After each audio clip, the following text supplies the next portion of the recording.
Hello मेरे प्यारे प्यारे बच्चों, मैं फिर से आ गया। कैसे हैं आप लोग? बेटा लास्ट क्लास में हम लोगों ने रिफ्रैक्टिव इंडेक्स से रिलेटेड चीज़ों को समझा था और उम्मीद करता हूं कि आप लोगों ने उसको रिवाइज ज़रूर किया होगा। बेटा अगर आप रिवीजन नहीं करोगे तो बेटा आगे की चीज़ें कैसे समझ में आएंगी? तो रिवीजन करते रहना ना, बहुत अच्छा रहेगा, तभी तो मज़ा आएगा आगे पढ़ने में। क्योंकि अगर आप पीछे रिवाइज नहीं करोगे तो आगे पढ़ने में मज़ा कैसे आएगा? चलो आगे बात करते हैं। तो आगे अब आज हम बात करेंगे लॉज ऑफ रिफ्रैक्शन से रिलेटेड चीज़ों के बारे में, प्लस हम कुछ और केसेस को भी देखेंगे इससे रिलेटेड चीज़ों के। रिफ्रैक्शन का फिनोमेना वंस अगेन पहले तो हम डायग्राम बना लेते हैं, ज़्यादा अच्छा रहेगा। और ये हमने क्या किया, डायग्राम बना लिया। तो सबसे पहले तो हम ये मीडियम बनाएंगे, मीडियम की बाउंड्री बनाएंगे, है ना बेटा। जैसा कि आपको याद है पहले पिछले क्लास में हमने एक्स वाई प्लेन कहा था, जिसको मीडियम की बाउंड्री कहा था, है ना। और इधर की तरफ मीडियम वन हो गया, तो मीडियम वन लिख दिया, जिसका एब्सोल्यूट रिफ्रैक्टिव इंडेक्स n1 होगा। ठीक है, तो n1 absolute refractive index medium one का ले लिया। ठीक है, और अब इधर की तरफ हम दूसरा मीडियम ले लेंगे। ये हम ले लेंगे कौन सा, मीडियम टू ले लेंगे। तो ये दूसरा मीडियम हो गया, मीडियम टू ले लिया, जिसका रिफ्रैक्टिव इंडेक्स n2 कह देंगे। ठीक है, तो जैसा कि आप देख सकते हैं कि ये तो मीडियम की बाउंड्री हो गई जो कि सेपरेट कर रही है मीडियम वन को मीडियम टू को। हो सकता है ये एयर हो, ये ग्लास हो सकता है ये ग्लास हो, ये वाटर हो, कुछ भी हो सकता है। जरूरी थोड़ी ना है कि हमेशा लाइट एयर से ट्रेवल करे और वाटर में आए, एयर से ट्रेवल करके ग्लास में आए। अरे भाई कोई डॉक्टर ने थोड़ी ना कह रखा है, लाइट की अपनी मर्जी है, हो सकता है वो ग्लास से वाटर में जा रही हो। तो ये इसीलिए हमने मीडियम वन और मीडियम टू कह दिया, जिनके ये रिफ्रैक्टिव इंडेक्स हो गए। और अब हम क्या करेंगे, नॉर्मल बनाएंगे। बेटा जब तक इस सरफेस के परपेंडिकुलर हम ना बना ले नॉर्मल। ये देखिए परपेंडिकुलर आ गया ना, पूरा अच्छे से परपेंडिकुलर दिख रहा है ना। हाँ ठीक है, परपेंडिकुलर है, कोई दिक्कत नहीं है। अब हम क्या करेंगे, अब हम इंसिडेंट रे को बनाएंगे। और ये हमने इंसिडेंट रे बना दी, फिर हम रिफ्रैक्टेड रे बनाएंगे। ये हमने रिफ्रैक्टेड रे बना दी। और आप देख सकते हैं कि इंसिडेंट रे और रिफ्रैक्टेड रे के पाथ अलग अलग हो गए ना। तो इंसिडेंट रे अपने यूजुअल पाथ से डिविएट कर गई, और ये इंसिडेंट रे का पुराना पाथ था, ऐसे कर दिया। ये पुराना पाथ ऐसे जा रही थी, लेकिन जब मीडियम टू आ गया तो ये बेंड कर गई।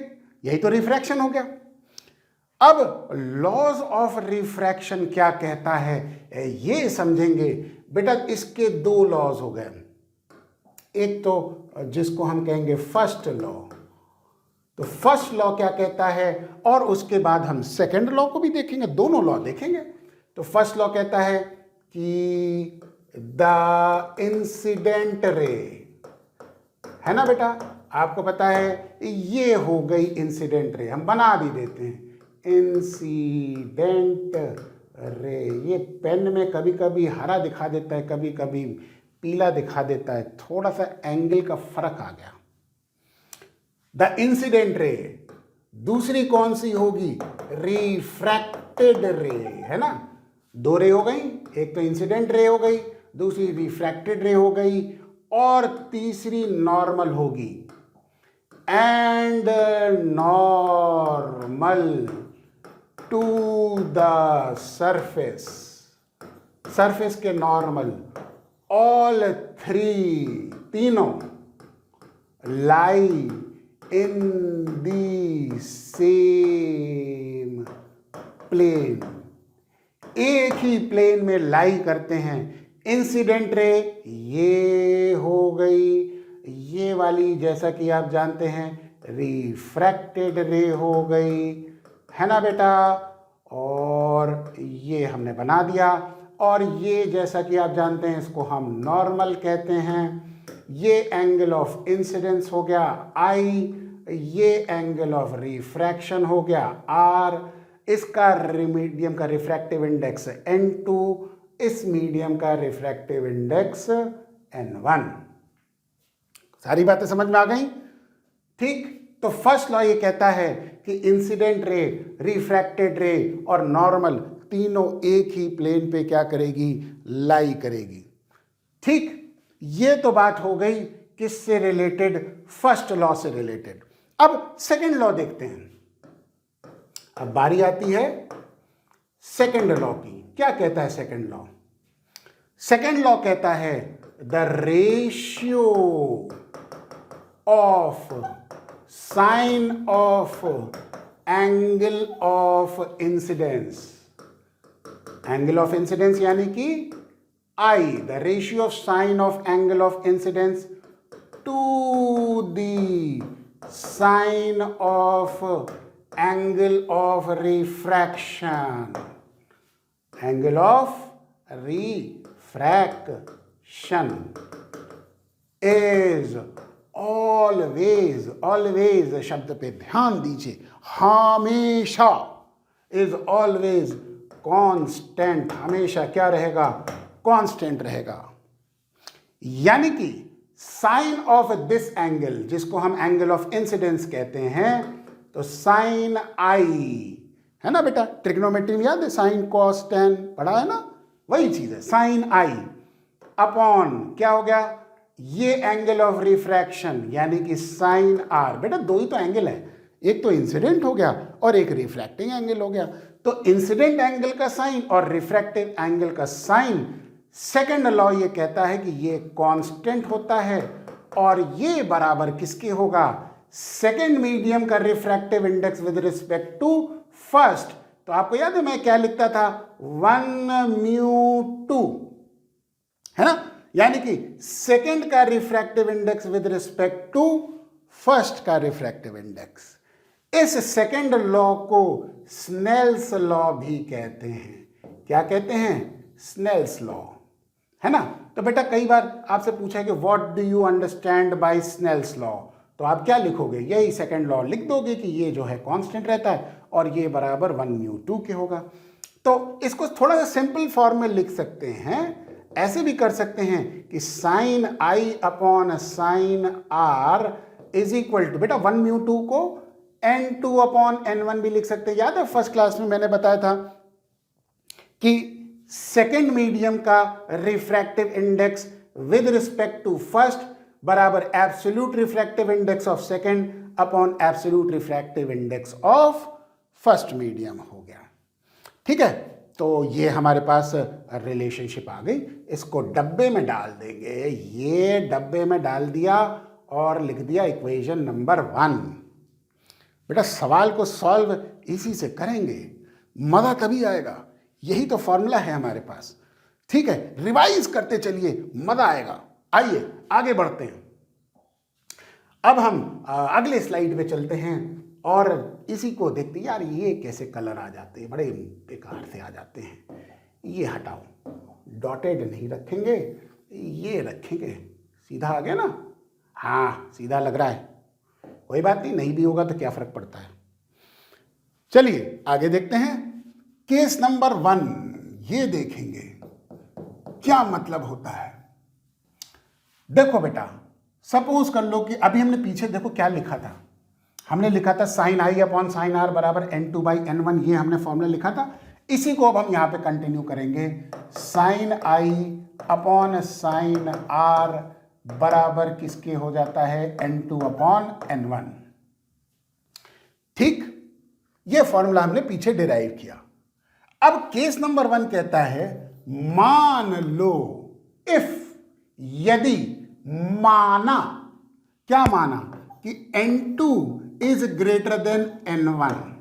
मतलब पीछे देखेंगे डायग्राम में, सेकेंड मीडियम का रिफ्रैक्टिव इंडेक्स फर्स्ट मीडियम के रिफ्रैक्टिव इंडेक्स से बड़ा है। ग्रेटर देन का साइन यही होता है ना बेटा, तो सेकेंड का फर्स्ट से बड़ा है तो जिस मीडियम का रिफ्रैक्टिव इंडेक्स ज्यादा होता है उसको ऑप्टिकली डेंसर कहेंगे, है ना बेटा। अच्छा देखो, मैंने एक चीज लिखी है यहां पे, ऑप्टिकली डेंसर। तो बेटा इसका डेंसिटी से कोई लेना देना नहीं है, ऑप्टिकली डेंसर है ना। नाम हमने कह दिया, इसीलिए पहले ही हमने कह दिया ऑप्टिकली, यानी कि ये लाइट के लिए डेंसर मीडियम होगा। तो डेंसिटी से लेना देना नहीं है, बल्कि लाइट की स्पीड से लेना देना है, ठीक है।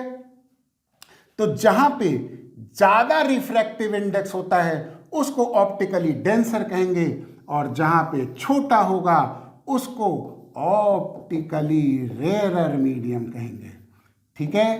तो रेयरर मीडियम बेटा समझ में आ गया। तो अगर आपको कहा जाए कि रेयरर मीडियम क्या होगा, वो जहां पे लाइट की स्पीड ज्यादा हो, यानी कि जिसका रिफ्रैक्टिव इंडेक्स कम हो, ठीक है। और ऑप्टिकली डेंसर मीडियम वो होगा जहां पे लाइट की स्पीड कम हो गई, जहां पे रिफ्रैक्टिव इंडेक्स ज्यादा हो गया। तो हम लिख देंगे, यहां पे ही लिख देते हैं, क्या लिख देंगे, डेंसर मीडियम, या हम यही लिखेंगे optically denser.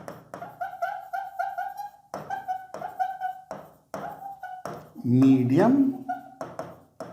Is that medium where क्या, एब्सोल्यूट आर आई मतलब रिफ्रैक्टिव इंडेक्स इज मोर, है ना, जहां पे एब्सोल्यूट रिफ्रैक्टिव इंडेक्स ज्यादा है, and where speed of light is less, जहां पे लाइट की स्पीड कम हो गई, ठीक है। उल्टा होगा बेटा, जहां पे एब्सोल्यूट रिफ्रैक्टिव इंडेक्स ज्यादा है वहां पे लाइट की स्पीड कम होगी ना, क्योंकि एब्सोल्यूट रिफ्रैक्टिव इंडेक्स बराबर C/V होता है, इनवर्सली प्रोपोर्शनल होता है। उसको ऑप्टिकली डेंसर मीडियम कहेंगे, और ये हमने अंडरलाइन भी कर दिया। Is that medium where absolute refractive index is more and where speed of light is less. ये याद रखने वाली चीज है। और रेयरर उसी का उल्टा हो जाएगा, तो रेयरर के लिए भी लिखना चाहें तो लिख लें, कोई दिक्कत नहीं है। दूसरा पॉइंट क्या लिखेंगे, ऑप्टिकली रेयरर, है ना। मीडियम किसे कहेंगे, बताओ बेटा, इज दैट मीडियम, उस मीडियम को कहेंगे वेयर एब्सोल्यूट RI इज क्या होगा, लेस होगा, है ना। यहां पे अगर मोर है तो यहां पे लेस होगा, एंड क्या, where speed of light is more, जहां पे स्पीड ऑफ लाइट ज्यादा होगी उसको ऑप्टिकली रेयरर मीडियम कहेंगे। बेटा समझ में आ गया। तो अब अगर N2 N1 से बड़ा है तो इस रिलेशनशिप में देखिए कि इफ, अरे रे रे रे रे रे इधर को लिखो, इफ N2 इज बड़ा देन N1, है ना, देन इसका मतलब साइन I और साइन R से बड़ा होगा, है ना। इसका मतलब angle I is greater than angle R। पीछे डायग्राम में देखो, ये देखो डायग्राम में एंगल I एंगल R से बड़ा हो गया, तो जब ये बड़ा हो गया तो रे क्या कर रही है, बेंड कर रही है टुवर्ड्स नॉर्मल। देखो I अगर बड़ा है R छोटा है तो बेटा रे की बेंडिंग किधर की तरफ हुई, किधर की तरफ हुई, नॉर्मल की तरफ हुई, है ना।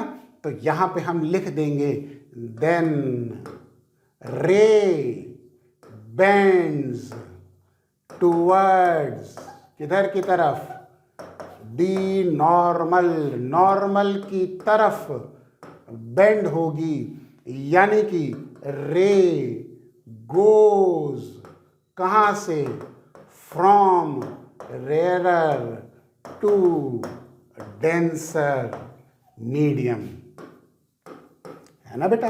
रे कहाँ से कहाँ जा रही है, देखो रेयरर से, N1 छोटा है ना, तो ये रेयरर हो गया, ये डेंसर हो गया, तो रेयरर से डेंसर में जाएगी तो रे नॉर्मल की तरफ बेंड कर जाएगी। समझ में आ गया, देखिए कितनी खूबसूरती से समझ में आया चीज़ें। और यही तो चीज़ है, ये याद रखिए बेटा, ये डब्बे में डाल दें, है ना, डब्बे में डालने से क्या होगा, याद रहेगा, इंपॉर्टेंट है। चलिए ये तो बात हो गई जिसको हम कहते हैं केस नंबर 1। ठीक, चलिए आगे बात करते हैं और नेक्स्ट स्लाइड पे चलते हैं, केस नंबर 2 देखेंगे। इसका डायग्राम बना ले क्या, हाँ इसका डायग्राम बना लेते, बना ही हुआ है पीछे, तो आपने देखा ही होगा, ये डायग्राम इसका हो गया, बेंड टुवर्ड्स द नॉर्मल। दूसरा डायग्राम बना लेंगे, केस नंबर 2 का डायग्राम बना लेंगे, ज़्यादा अच्छा रहेगा।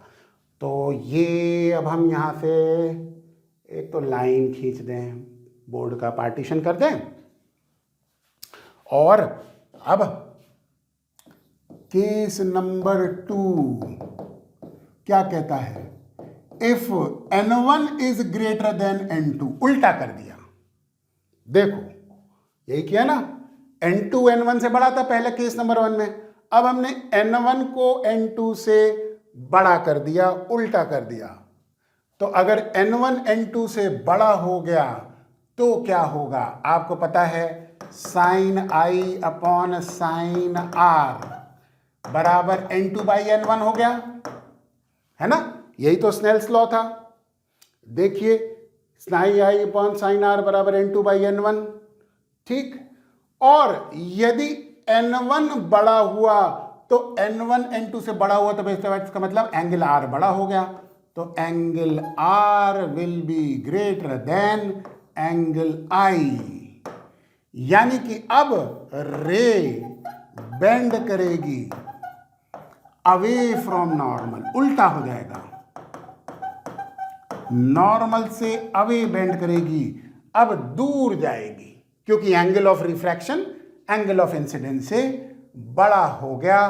ये कब होगा, यानी कि अब रे गोज कहां से, डेंसर से टू रेयरर। बेटा वन से अगेन, डेंसर और रेयरर, ऑप्टिकली डेंसर और ऑप्टिकली रेयरर बोल रहे हैं, मतलब आपको समझ में आ जाना चाहिए कि अब हम ऑप्टिक्स में जब भी हम डेंसर और रेयरर बोलेंगे तो बेटा डेंसिटी से रिलेटेड नहीं है, ऑप्टिकली डेंसर और ऑप्टिकली रेयरर बोलेंगे। तो ये हमारे पास बात आ गई, और अब इसका हम एक रे डायग्राम बना लेते हैं। जैसे पीछे हमने रे डायग्राम बनाया था वैसे जल्दी जल्दी से एक रे डायग्राम बना लेंगे। और ये हम पहले तो वो XY प्लेन बना लेंगे जो कि मीडियम की बाउंड्री हो गई, इसको लिख भी दिया XY प्लेन, ये हो गया N1, ये हो गया N2, और अब हम नॉर्मल बना लेंगे। ये हमने नॉर्मल बना लिया, अरे देखो कितना बढ़िया बना है।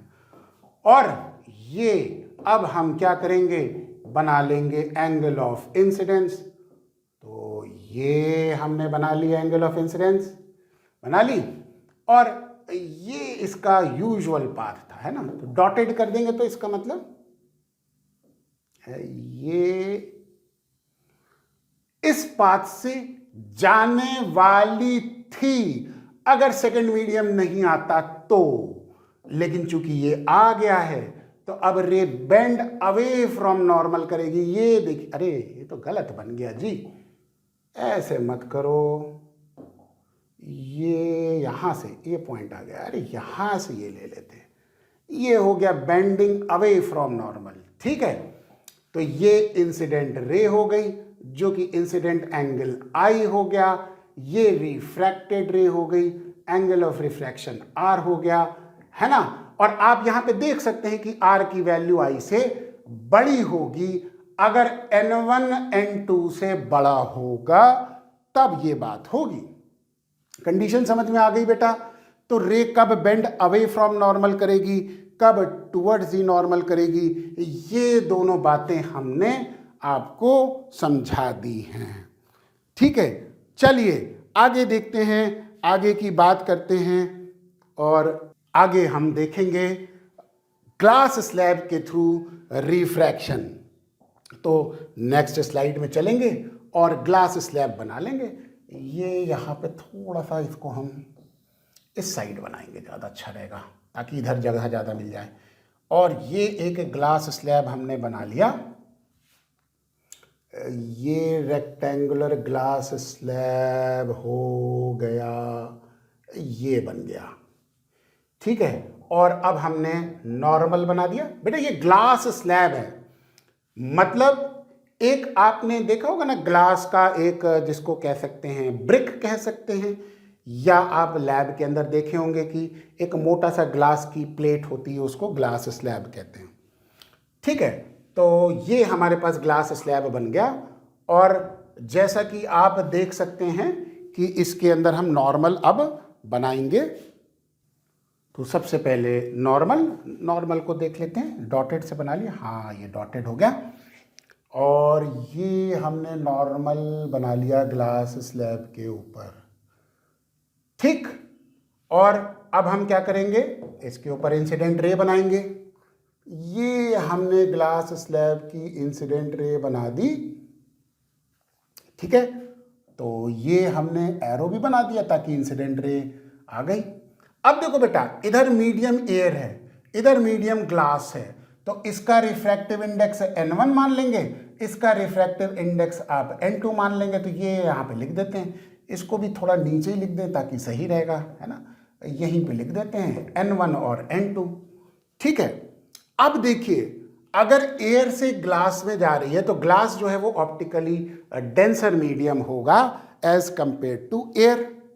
तो बेटा रे किधर की तरफ बेंड करेगी, टुवर्ड्स दी नॉर्मल बेंड करेगी। तो ये जो रे है ये नॉर्मल की तरफ बेंड कर गई, ये ऐसे हमने बेंडिंग बना दी, ठीक है, क्लियर। और ये जो ओरिजिनल पाथ था, इसका ओरिजिनल पाथ भी तो बनाना होगा ना। ये देखिए रे का ओरिजिनल पाथ था, इसको बिल्कुल सीधा ऐसे बना लेंगे। कहने का मतलब है कि अगर ग्लास स्लैब नहीं होता तो रे यूं सीधे चली जाती। क्योंकि ग्लास स्लैब आ गया है, रिफ्रैक्शन हुआ है, तो रे बेंड कर गई टुवर्ड्स दी नॉर्मल, तो नॉर्मल की तरफ बेंड करके ये रे ऐसे आ गई। और इसका भी हम एक्सटेंशन कर देंगे। ये जो हमने किया था, नॉर्मल जो बनाया था, इसका और फर्दर एक्सटेंशन कर दिया, ये ठीक है, बिल्कुल सही है, हाँ ठीक। चलिए अब हम मार्क कर लेते हैं। ये तो बेटा एंगल ऑफ इंसिडेंस हो गया, और ये एंगल ऑफ रिफ्रैक्शन हो गया। और ये जो एंगल है वो देखिए आई और आर का जिसको कहते हैं डिफरेंस होगा ना, तो ये एंगल को हम लिख देंगे आई माइनस आर एंगल, ठीक, बिल्कुल क्लियर है। और इसको पॉइंट को मार्क कर लेंगे। ये पॉइंट मार्क कर लिया लेटस से O, इसको मार्क कर लिया L, इसको मार्क कर लिया M, ठीक। अब क्या होगा, ये हमने पॉइंट्स को मार्क कर लिया। और एक और चीज देखेंगे, एक ग्लास स्लैब हमने लिया था तो इसकी थिकनेस भी ले लेंगे बेटा। और ये थिकनेस अब हम यहाँ पे लिख देंगे, इसको इधर की तरफ लिख देंगे। ये देखिए ऐसे एरो बना के हमने ग्लास स्लैब की थिकनेस को लिख दिया T। तो T जो हो गया वो ग्लास स्लैब की थिकनेस हो गई। तो ये लिख भी देंगे T, जिसको हम कहेंगे थिकनेस ऑफ ग्लास स्लैब, इसकी मोटाई हो गई, इसकी थिकनेस हो गई। बेटा यहां तक बिल्कुल क्लियर हो गया होगा, बिल्कुल समझ में आ गया होगा। मैं समझता हूं कोई ऐसी दिक्कत वाली चीज ही नहीं है। अलग अलग मीडियम है तो रिफ्रैक्शन हुआ, और रे चूंकि रेयर से डेंसर आ रही है, बेंड टुवर्ड्स दी नॉर्मल कर गया, क्योंकि ग्लास का ऑप्टिकली डेंसर होता है एज कंपेयर टू एयर। बिल्कुल क्लियर है। अब यहां पे देखिए, फिर से देखिए मीडियम की बाउंड्री आ गई। यहां से तो लाइट एंटर कर रही है एयर से ग्लास में, अब यहां पे लाइट क्या करेगी, ग्लास से एयर में दोबारा जाएगी। तो जब ये दोबारा जाएगी तो अब हम दोबारा नॉर्मल बना लेंगे, और ये अब हम दोबारा से इस पॉइंट पे नॉर्मल बनाएंगे जहाँ पे ये इंसिडेंट हो रही है। ये हमने ग्रीन कलर से ऐसे बना लिया और ये देखिए नॉर्मल बन गया है ना। अब रे देखिए, ये देखिए ये एंगल आर हो गया, तो बेटा ये भी एंगल आर ही होगा ना। देखो जेड बन रहा है ना, तो ऑल्टरनेट एंगल हो गया। ये देखो जेड बन रहा है, तो ये आर और ये आर ऑल्टरनेट एंगल हो गया। अब रे डेंसर से रेयर जा रही है, तो बेटा क्या होगा, बेंड अवे फ्रॉम नॉर्मल करेगी। तो जो लाइट रे अब पहले बेंड टुवर्ड्स नॉर्मल कर रही थी, अब वो अवे फ्रॉम नॉर्मल करेगी और ये लाइट रे अब ऐसे चली जाएगी। बेटा बात समझ में आ गई है ना, बेंड अवे फ्रॉम नॉर्मल करेगी। अब आप देखिए ये रे का ओरिजिनल पाथ था, लेकिन अब रे यहां से जाने लग गई, तो लैटरली, इसको कहते हैं लैटरल, लैटरल मतलब बगल में खिसक गई, लैटरली डिस्प्लेस हो गई। तो कितना लैटरली डिस्प्लेस हो गई, ये हम इससे बनाएंगे, ये मजेदार चीजें बनाएंगे। लाल कलर से बना लें, ज्यादा बढ़िया रहेगा। ये देखिए ये लैटरल डिस्प्लेसमेंट हो गया है ना, तो ये ऐसे बना लेंगे, ये लैटरल डिस्प्लेसमेंट हो गया। इसको हम लाल कलर से ही लिख देंगे डी, डी। तो डी को हम कहेंगे लैटरल डिस्प्लेसमेंट, ठीक है। तो यहां पे हम लिख देंगे, यहीं पे लिख देंगे, डी को हम कहते हैं लैटरल डिस्प्लेसमेंट। बेटा होता क्या है, जब लाइट रे ग्लास स्लैब से पास होगी तो वो अपने पाथ से लैटरली खिसक जाएगी, बगल में खिसक जाएगी, है ना। तो इसको हम लैटरल डिस्प्लेसमेंट कहते हैं। ये देखिए दोनों रे पैरेलल होंगी, ये ध्यान रखिए। अगर आपको दिख नहीं रहा है ना, तो हल्का सा थोड़ा सा वो मेरे को इसको थोड़ा सा अलग ही बना लेते हैं, है ना, हल्का सा डेविएटेड लग रहा है, तो पैरेलल ना लग के ये थोड़ा सा इसको पैरेलल बना लेंगे, ताकि आपको किसी भी प्रकार का कोई कंफ्यूजन ना रहे। अब मेरे ख्याल से बिल्कुल पैरेलल आ गई है ना, बिल्कुल पैरेलल आ गई है। ये देखिए अब इसको हमने हटा दिया और ये हमने पैरेलल बना दी। तो ये और ये पैरेलल होंगी, तभी तो ये लैटरल डिस्प्लेसमेंट कहलाएगा। चलिए अब हम एक एक चीज को देख लेते हैं। ओ एल एम, इसको एन कर देते हैं, पॉइंट मार्क कर लें। और अब हम क्या करेंगे, लैटरल डिस्प्लेसमेंट की रिलेशनशिप को निकालते हैं। तो देखिए डी अपॉन, ये आपका 90 डिग्री होगा, है ना बेटा। तो ये आपका परपेंडिकुलर हो गया, ये बेस हो गया और ये हाइपोटेन्यूज हो गया। देखिए ट्राइंगल दिख रहा है, परपेंडिकुलर, बेस, हाइपोटेन्यूज। तो डी यानी कि perpendicular upon O M, hypotenuse बराबर साइन ऑफ एंगल, ये वाला एंगल होगा। कौन सा एंगल होगा, आई माइनस आर। बिल्कुल समझ में आ गया बेटा, है ना, बहुत इजी है, मुश्किल बिल्कुल नहीं है। तो परपेंडिकुलर अपॉन हाइपोटेन्यूज बराबर sine of I minus R, ठीक है। हाइपोटेन्यूज ओ एम हो गया, ये ओ एम लेंथ हो गई, ठीक है। चलिए अब दूसरे ट्राइंगल में देखें, ये कौन सा ट्राइंगल था, लिख भी देंगे। तो इन ट्राइंगल कहां से कौन सा लिया था हमने लिया था ओ एन एम, है ना। एन पे परपेंडिकुलर हो गया, तो ओ एन एम, ये वाला ट्राइंगल लिया था, ठीक है। इस ट्राइंगल में ये रिलेशनशिप आ गई। अब आगे देखेंगे, तो अब आगे क्या हो जाएगा बेटा, ये डिस्टेंस टी हो गई। तो देखो ये अगर आप देखें तो ये आपका बेस हो गया, ये हाइपोटेन्यूज हो गया और ये एंगल आर हो गया। तो यहां पे अब टी अपॉन ओ एम बराबर कॉस आर के होगा। देखिए ये वाला ट्राइंगल देखेंगे, कौन सा, इन ट्राइंगल, कौन सा, ओ एल एम, है ना बेटा। परपेंडिकुलर देखो कहां पे है, एल पर परपेंडिकुलर है, तो ओ एल एम। तो इस एंगल के लिए, आर के लिए, LM तो परपेंडिकुलर हो गया और OL बेस हो गया, ठीक है, और OL बराबर T हो गया, T यानी कि thickness of the glass slab. तो बेटा यहां पे देखो फर्स्ट इक्वेशन में यहां पे फ्रॉम लिख देंगे, फ्रॉम 1 है ना, ये इक्वेशन नंबर 1 हो गई, ये इक्वेशन नंबर 2 हो गई। तो फ्रॉम 1 D बराबर OM sine I minus R होगा, है ना, और फ्रॉम 2 ये 1 से आ गया और ऐसे 2 से आ गया, 2 से बराबर T बराबर किसके हो गया, OM cos R के हो गया, यानी कि OM बराबर किसके हो गया, T अपॉन cos R हो गया। इस OM की वैल्यू को कहाँ पे डाल देंगे बेटा, इस वैल्यू को OM को यहाँ पे डाल देंगे, है ना। तो हमको क्या मिल जाएगा, D बराबर OM की जगह, इसकी जगह ये डाल देंगे T अपॉन cos R, बचा क्या, साइन I माइनस R, ये लग दिया, ये हमने कर दिया, ठीक है। ये रिलेशनशिप आई हमारी किसकी, लैटरल डिस्प्लेसमेंट की आ गई, इसको डब्बे में डाल दिया। बेटा समझ में आ गया।